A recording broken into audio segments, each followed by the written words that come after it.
Hey everybody, welcome back. This is Dr. Bosky, and tonight we are looking at some of the color tests for the hangar. And this is a background object where, again, with Interstellar 2, we're really trying to make more meaningful connection between the background and foreground objects. One thing that I shouldn't forget, one second, and we're back. Yeah, so I will link this down in the description as well, and I'll put this in the trailer card. But I just went back to review again the visibility workshop for Bog Hog to look again at saturation for background and foreground elements, a bunch of other things. But I think it's worth thinking about because as we're getting closer into reviewing where we're at with our brights in these objects like this, because here, if I open, can I do this? I can do this right now, right? Because if I open up where we're at, to give you just a reminder of where we're at, these are going to take up a lot of visual space, but they're not things that you interact with. So another prototype project, Interstellar 2.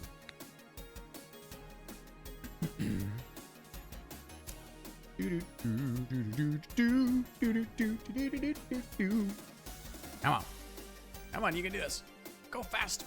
All right, cool. Yeah, so here we are. That was an extra little load. That was interesting. I think maybe I changed some assets. So here are the hangars we're replacing.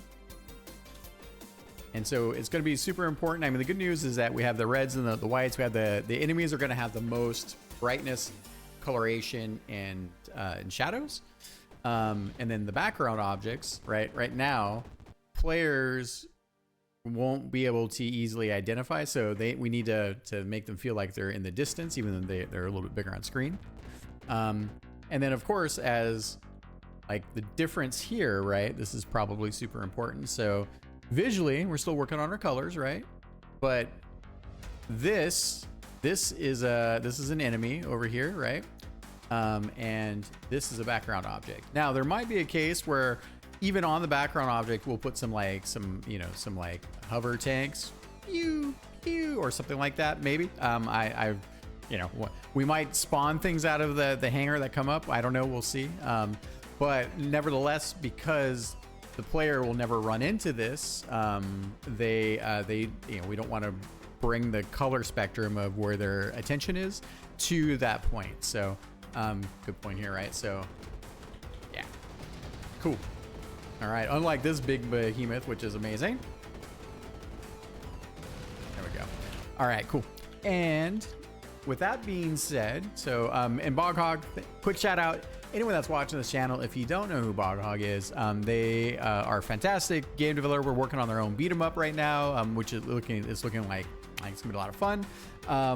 One of the primary lead designer on Gunvein, so the man has a lot of deep thinking and a lot of wisdom. And if you have not checked out his series on SHMUPs, which you can go over to his channel here, which is Bog Hog. So visibility, SHMUP workshop. So very, very, very good series. Nice, succinct, to the point, very dense. Watch them. I go back to reference them. I think about them. I maybe tickle them. It's amazing. Okay, so Chris, then the other thing here, so I think overall, this is the winner in terms of color. So that's why I got the big check mark here. Here, let's take these kind of blues that we have, bring them over to these cell projectiles. Or it's not, sorry, to these energy cells, and they're not projectiles. And then I think honorable mention, I really like that you depicted the hangar behind the force field. I think we're probably a tiny bit light, but I don't think we should lose that detail. I think that actually is quite useful to have that, and we should incorporate that. I think we should go a bit more towards this purple still with a little more transparency, but still have enough transparency that we can see the background hangar. And then we might need to sketch a few things here on the inside. But yeah, so pretty cool stuff. One of the things that you may not notice is, check this out. Look at this big hangar right here. This one right here. Oh, it's so good. I love the way this thing feels. Check this out. Here it comes. By the way, you can take damage from hitting that thing. Look. So we do have these cases where these things are quite large, and I'm really enjoying a lot of what we got going on there. So, and while I'm on the subject of this, let's see here, and just get that, throw that down here, because that doesn't belong there. All right, I might as well save that. Okay, cool. Coming back to it. Let's see. All right, so there was that there. And then, so I like what you did with the power lines here. So we should bring this over to this, which you kind of have, but I think you're brighter in this. I like that you had the bright lights on that.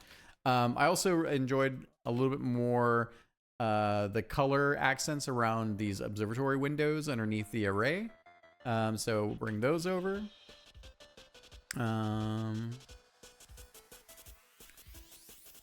And I think, yeah, I want to keep the blue bit there. On the bottom lights, let's go a little bit more red everywhere. So I also want to bring those decals over that we kind of have on the engines. And yeah.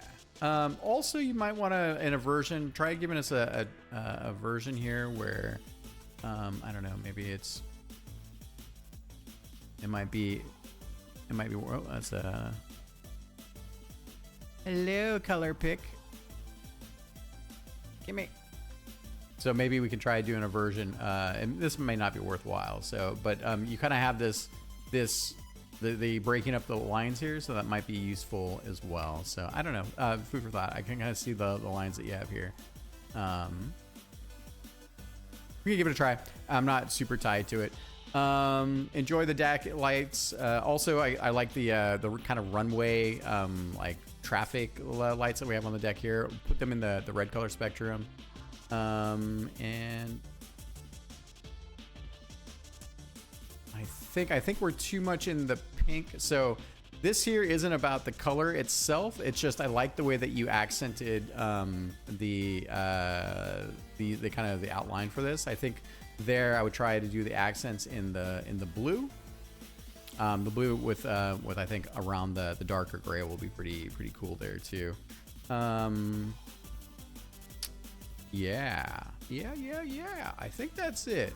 Oh, and then I'm a fan of the blue array, I think, as well. So I think that'll kind of fit nice with some of the blue power bits for the array dish. So we can keep a couple of the purple accents, see how that lands. But other than that, I think we're pretty good. So for the next version, please give me the version on with them the variants cut out so we can actually test them in engine. I want to see what these look like. And then I think the other piece here, again, we really need to think about saturation, brightness, and how they need to feel like they're in the distance. So the player never actually hits these or interacts with these, so they shouldn't be pulling a lot of attention to the player's perspective. So, okay, I think that's it. Thank you very much. I will talk to you guys soon. Thanks, everybody.